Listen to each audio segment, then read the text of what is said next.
Back to the book. The lax, permissive attitude that exists in our schools, our homes, and our society in general has trickled down into how we interact with our pets. While there are some benefits to our living in a kinder and gentler society, there are also some huge drawbacks.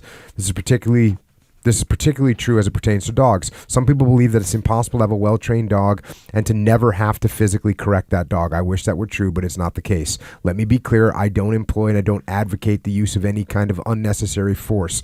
But please understand this important point. If all you ever do is reward your dog for good behavior, and you have no consequences for bad behavior, then your dog will not have a complete understanding of what's expected of him. So when you were talking about the fact that you sometimes do have to use a pinch collar, you have to use a choke collar, you might have to use a remote collar. Mm-hmm. You might have to do that stuff. In fact, you probably will. Yeah, there's always the chance. I mean, the best way I can kind of break it down is think of it from raising kids or, again, employees. Like if the consequence is the absence of reward, that's, you may come across a dog, but again, this is an outlier, exception, anomaly, whatever coin phrase you want to use. Those aren't realistic aspirations to have with a dog. Like, just like with kids, like, yeah, hey, if you don't clean your room, you're not going to get those peanut M&Ms. Oh, okay, well, I'll go do it. They may be like, yeah, you know what? I'd rather not have peanut M&Ms and just not clean my room. Now what are you going to do about it? Like, you're going to run into that as a dad. Shock collar. Yeah. Yeah, 2 of them, cattle prod. So that it's a bit of an oversimplification in terms of what it really boils down to is when, how often, things like that. I mean, it really is not so much a matter of if, it's when. Mm-hmm. It's just being smart about how you're implementing it so that it's effective. I mean, kind of my rules of thumb for implementing compulsion or positive punishment is that it's not when you're emotional about it. Mm-hmm. It's not when the dog does not understand why it's happening. Mm-hmm. And then the last thing is that the instant that the behavior has ceased, the punishment has to also. What you find a lot of times, most times, and especially early on, if that relationship hasn't been built and that foundation isn't there, again, I can't explain anything to a dog.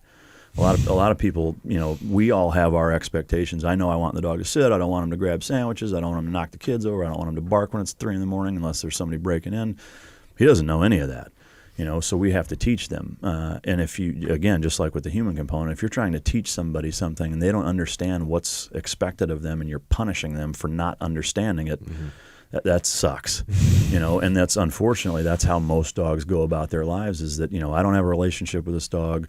Let me throw a prong collar or an e-collar on him and make him do these things, and he just shuts down. He's aversive to it. Talk about that drill where you put the e-collar on people, and you have them do a little task. Yeah, it's a real simple, it dovetails onto this, this kind of principle is that, again, so that you can put yourself in a dog's shoes, is that, and so what I do when I run handler courses, let's say it's you two, I'm going to have, you be the handler, Echo is the dog, so we're going to put the e-collar on his bicep. I'm going to take you out into the next room. Roger that.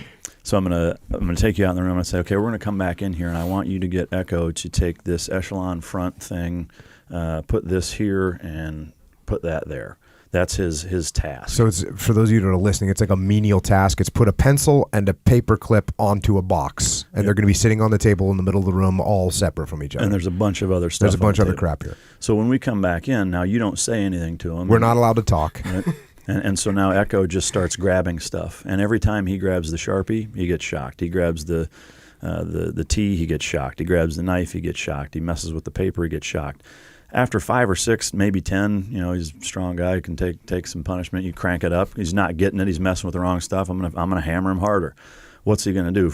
Very quickly, he's going to do this. He's just going to sit here and say, "I'm not touching anything anymore." Right. He becomes aversive to all the stimuli on the desk. On the transverse, and so what that teaches you is that if your dog doesn't understand that's what happens, and that's the position you're putting your dog in, is the very one you're in, and it sucks, so don't do it. Mm-hmm. Is that you've got to explain to him what you want, and you do that through shaping and reinforcing. And so the transverse is, now we go out, we pick a different drill, And we come back in, and now you have a clicker. With humans, you can say, hey, the click means that it's good. With dogs, obviously, you have to pair something to it. But humans, Click and a treat. Yeah, you could click and give them a jelly bean or whatever. But so now you come in, and the only absence of that is when like if he grabs the Sharpie now and that's not part of the drill, nothing happens. Very quickly, the dog will do what's called learns through self-discovery, and they start to offer behaviors. You probably see it in your dog sometimes when they just start doing stuff, looking at you. If you have something and they start doing arbitrary movements, they're trying to figure out what it's going to take for them to do to get what they want that you have. And so now you wait, and once he grabs what you want, you mark it.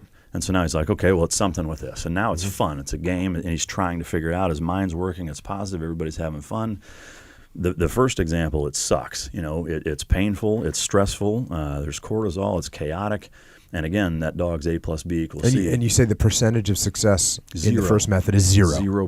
I've not ever done that, and I've done it God knows how many times. I have never done that experiment where somebody successfully performed that task, not one time. On the transverse, I'd say the only time where they haven't been successful is due to brevity, is that it's taking longer, but they either get really close or they finish it.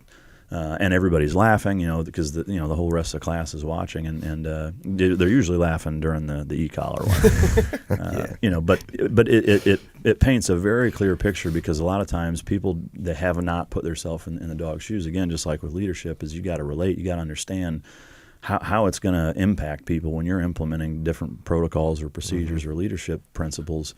What does that look like on the other side? It doesn't matter if it makes sense to me. It doesn't matter if it seems sound to me. If they view it as like, well, this is crap, it's unfair, it's whatever. It may be, but you've got to figure out how to manipulate it so that they understand, A, what the expectations are, B, what the consequences are, and then C, ultimately what comes from both of those depending on what they choose to do. And to me, that's the beauty of operant conditioning with dog training, is that you're letting the dog dictate the consequence.